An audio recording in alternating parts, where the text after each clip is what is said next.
नमस्कार दोस्तों, आप सभी का हिम अड्डा यूट्यूब चैनल पर स्वागत है।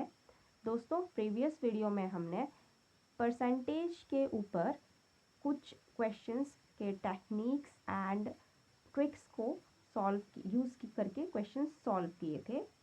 आज हम नया टॉपिक शुरू करने वाले हैं, that is profit and loss. So profit and loss जो है वो हिंदी में इसका मतलब होता है लाभ एंड हानि। इसका ज़्यादातर इस्तेमाल हम बाज़ार में जब हम सामान लेने जाते हैं, ख़रीदने जाते हैं, तो उस समय की ट्रांजैक्शन जो हम मनी ट्रांजैक्शन करते हैं उस पे हम यूज़ करते हैं, या ट्रेड और बिजनेस में जो हम लेन देन का काम करते हैं उस टाइम हम प्रॉफिट एंड लॉस का इस्तेमाल करते हैं। प्रॉफिट एंड लॉस में सबसे कॉमन वर्ड होता है कॉस्ट प्राइस। ठीक है, जब हम किसी चीज़ को परचेज करते हैं या खरीदते हैं, ओके, तो उस जब हम खरीदते वक्त जो पैसे देते हैं उस चीज़ को हम कॉस्ट प्राइस कहते हैं। जैसे कि अगर मैं किसी दुकान में कोई पेन खरीदने जा रही हूँ, तो जो मैं पेन की कीमत दूंगी वो मान लीजिए 10 रुपये का पेन मैंने खरीदा, तो मेरे लिए वो कॉस्ट प्राइस हो जाएगी कि मैंने इतने रुपए में पेन खरीदा। Next is selling price. Selling price, okay, तो ये है कि दुकानदार ने कितने रुपए में वो आर्टिकल जो है, मतलब वो जो चीज़ है वो बेची। जैसे कि यहाँ पर जो मैंने यहाँ पे 10 रुपये की पेन की बात की थी, तो जब दुकानदार मुझे वो 10 रुपये का पेन बेच रहा है, तो मेरे लिए उसके लिए सेलिंग प्राइस क्या हो जाएगा, 10 रुपीज़। ठीक है, अगर मैं मतलब शॉपकीपर के बिहाफ से देखूं तो मैं बोलूँगी सेलिंग प्राइस, और अगर मैं अपने बिहाफ से बोलूँ तो मेरे हिसाब से हो जाएगा कॉस्ट प्राइस, यानी कस्टमर एंड सेलर। ठीक है, जो चीज़ बेचता है वो सेलिंग प्राइस और जो चीज़ खरीदता है वो कॉस्ट प्राइस। ठीक है, अब क्या होता है कि कई बार क्या होता है कि अगर जब हम शॉप में जाते हैं तो हम क्या करते हैं कि कोई चीज़ हम खरीदते हैं, उस चीज़ को खरीदते वक्त हमें जो है वो जो शॉपकीपर है ओवर प्राइस में हमको सेल कर देता है। ठीक है, कि मान लो उसका जो मतलब ओरिजिनल सेलिंग प्राइस था, मतलब इतने में वो बेच सकता था, मान 10 रुपये में वो मेरे को पेन बेच सकता था, लेकिन उसने क्या किया, मुझे वो पेन जो है 10 रुपये में ना बेच कर 20 रुपये में बेच दिया। ठीक है, तो मतलब कि यहाँ पे कॉस्ट प्राइस जो है वो मेरे लिए कम है, ज़्यादा हो गई, और सेलिंग प्राइस जो है 20 हो गया, है ना। 20 इज़ द सेलिंग प्राइस, क्योंकि इतने में ही उसने मुझे बेचा, और एक्चुअल में उसका प्राइस 10 था, यानी कि उसको 10 रुपीज़ का प्रॉफिट हो गया। ठीक है, उसी तरह से लॉस की अगर हम बात करें, लॉस की मतलब कि कोई चीज़ जैसे कि कोई सामान जो है, सपोज जैसे कि पेन ही है, उसका जितना भी वो कॉस्ट थी, वो बनने वगैरह का कॉस्ट 10 रुपये थी, लेकिन जब हम मार्केट में उसको बेचने के लिए गए तो उसकी उतनी कॉस्ट थी नहीं, उतना मिला नहीं हमें, हमने उसको क्या किया, 5 रुपये में ही सेल कर दिया। ठीक है, तो मतलब कि हमें तो लॉस हुआ ना उसका, यानी कि हमें 5 रुपये का लॉस हो गया। So this is the 4 important points कि what is cost price, what is selling price, what is profit and what is loss. When selling price is greater than cost price, मैं कहती हूँ कि हमें प्रॉफिट हो गया। जब cost price is greater than selling price, मैं कहती हूँ कि हमें लॉस हो गया। ठीक है, तो अब इसके कुछ बेसिक फॉर्मूले हैं वो पढ़ लेते हैं। सो फर्स्ट फॉर्मूला है प्रॉफिट या गेन हम कैसे निकालते हैं। ठीक है, प्रॉफिट और गेन का मतलब होता है लाभ, तो हम क्या करते हैं, selling price minus cost price. Okay, पहले तो आप चेक करोगे कि सेलिंग प्राइस बड़ा है या कॉस्ट प्राइस बड़ा है, फिर उसके अकॉर्डिंग आप देखोगे।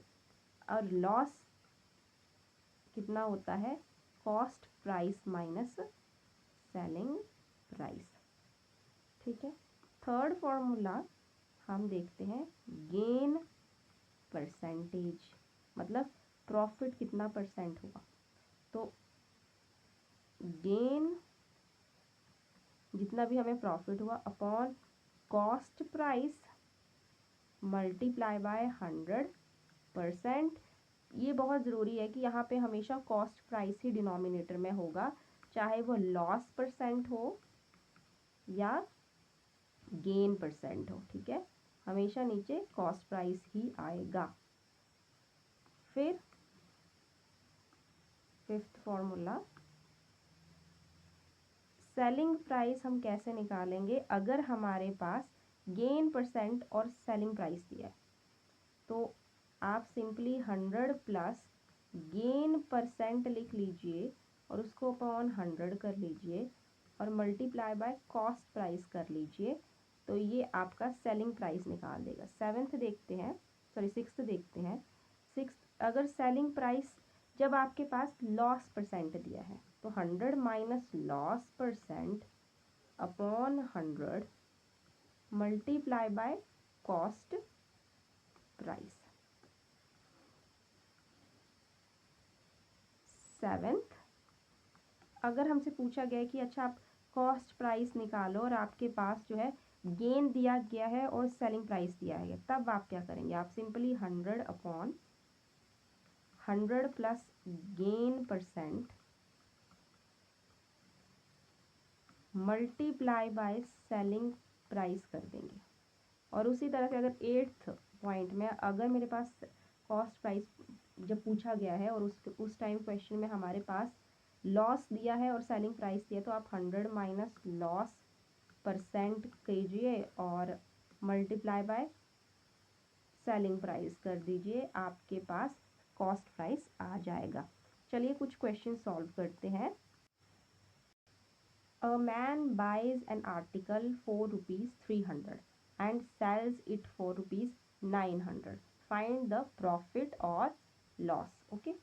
तो एक मैन जो है एक आर्टिकल को खरीदता मतलब कॉस्ट प्राइस, ओके, 300, और उसको सेल करता है यानी कि सेलिंग प्राइस ₹900 में। तो हमें बताओ कि पहले तो बताओ प्रॉफिट हुआ कि लॉस। तो जब अगर मुझको चेक करना है तो मुझे बस कंपेयर करना है कि सेलिंग प्राइस बड़ा है या सेल कॉस्ट प्राइस। तो आई कैन क्लियरली सी कि selling price is greater than cost price, मतलब कि 900 ग्रेटर देन 300, मतलब कि हमको मतलब उस आदमी को क्या हुआ है, प्रॉफिट हुआ है। और प्रॉफिट निकालने का फॉर्मूला क्या होता है, cost price, that is 900 minus 300, यानी कि 600 रुपीज़ का उसको प्रॉफिट हुआ है। ओके, अगर यहीं पे हमें प्रॉफिट परसेंटेज बोला होता तब आप क्या करते, ठीक है। तो जब प्रॉफिट बोला गया है तो हमको पता है प्रॉफिट का फॉर्मूला क्या बोला था मैंने कि प्रॉफिट परसेंटेज का कि profit upon cost price multiply by 100 बोला था। तो प्रॉफिट कितना आ गया मुझे, 600 rupees.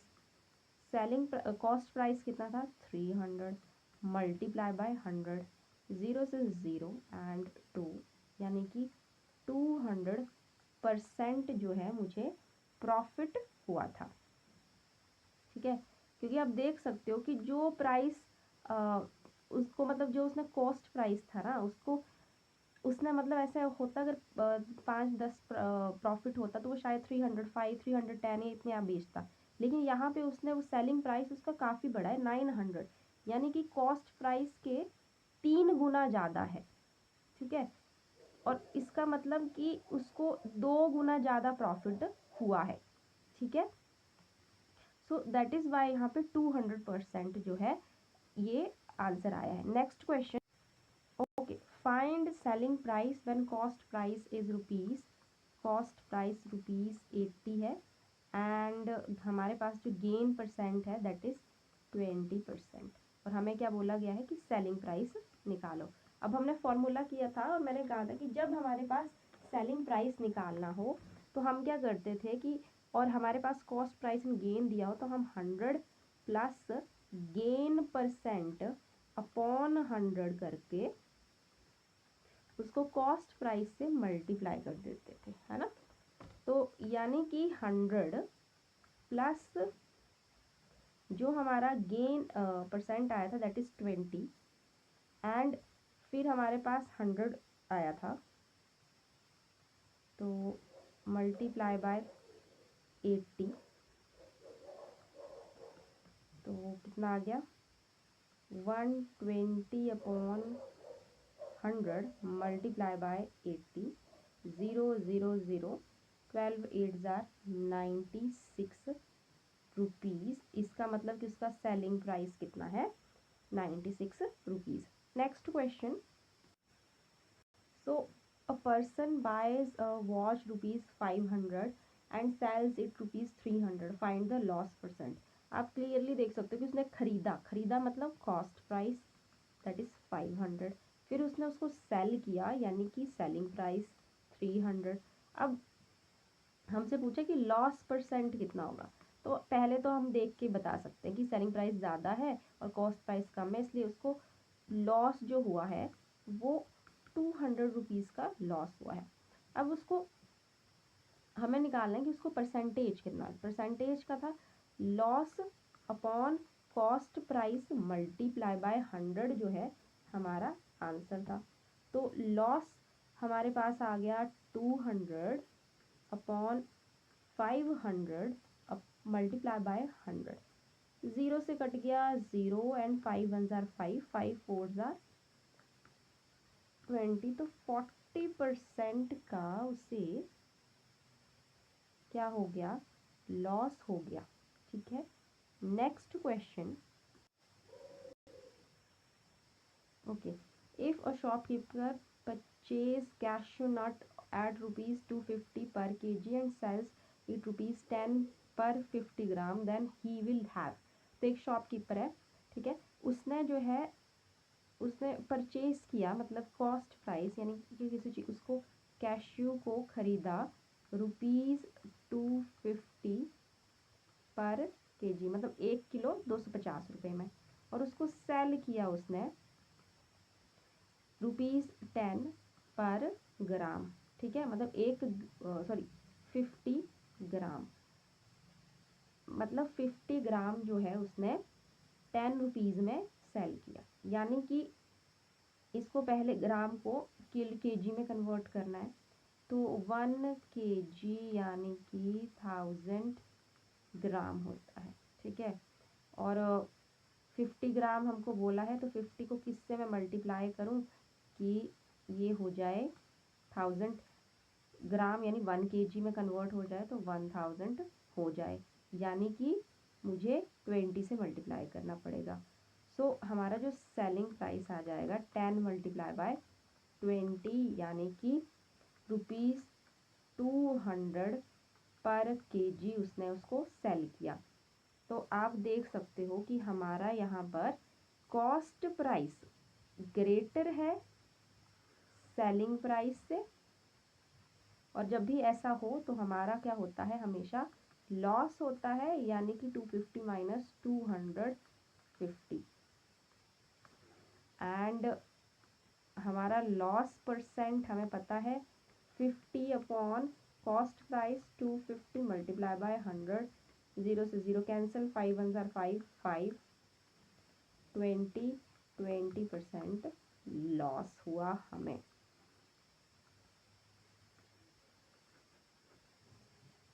Next question, so if cost price and selling price of an article are in ratio 10:11 then the percentage profit is। तो हमारे पास जो है कॉस्ट प्राइस और सेलिंग प्राइस रेशियो में दिया गया है। ठीक है, रेशियो मतलब कि यहाँ पर कोई नंबर होगा 10x और इसको 11y लिख सकती हूँ, 11x लिख सकती हूँ मैं। ठीक है, मतलब कि रेशियो से हम ये समझ सकते हैं कि मान लो आपके पास 15/5 एक फ्रैक्शन दिया और हमसे पूछा गया है कि इसकी रेशियो निकालो, मतलब कि इसको मतलब इतना कैंसिल कर करके इतना निकाल दो कि ऐसे नंबर तक निकाल दो कि उसके बाद ये डिवाइड होना ही मुश्किल हो जाए। जैसे यहाँ पर मैं 25 लिख देती हूँ, इट इज़ मच ईजियर। 5 के टेबल पढ़ती हूँ तो 5 3s आर एंड 5 5। अब ये जो है ये इस नंबर की रेशियो है 3:5, क्योंकि इससे नीचे अब ये कटेगा नहीं, ठीक है। और यहाँ पे सेम ही चीज़ से हमने डिवाइड किया ऊपर वाले को और नीचे वाले को, दैट इज़ 5। तो वो जो 5 है यहाँ पर वो x बन गया। 10/11 ऐसा नंबर है जिसको मतलब उस नंबर को काटा तो लास्ट में 10/11 बचा, ओके। और जिस नंबर से काटा होगा वो हमारा x है, दोनों ऊपर और नीचे, ठीक है। तो एक्चुअल हमारा जो कॉस्ट प्राइस होगा वो 10x ले लो और जो सेलिंग प्राइस होगा वो 11x ले लो। फिर हमसे पूछा गया है कि बच्चा इसकी प्रॉफिट परसेंटेज क्या है। पहले तो प्रॉफिट निकाल लो, यानी कि selling price minus cost price, that is 11x minus 10x, यानी कि 1x, ओके। तो प्रॉफिट परसेंटेज हम निकालनी है तो हमको पता है कि profit upon cost price multiply by 100 होता है। तो profit is x and cost price is 10x multiply by 100। x से x कट गया, 10 से 10 कट गया, दैट इज 10% का उसको क्या हो गया, प्रॉफिट हो गया। So our right answer is 10%। So that's all for today. अगर आपको हमारी वीडियो पसंद आई है तो उसे लाइक शेयर एंड सब्सक्राइब करना ना भूलें। Thank you.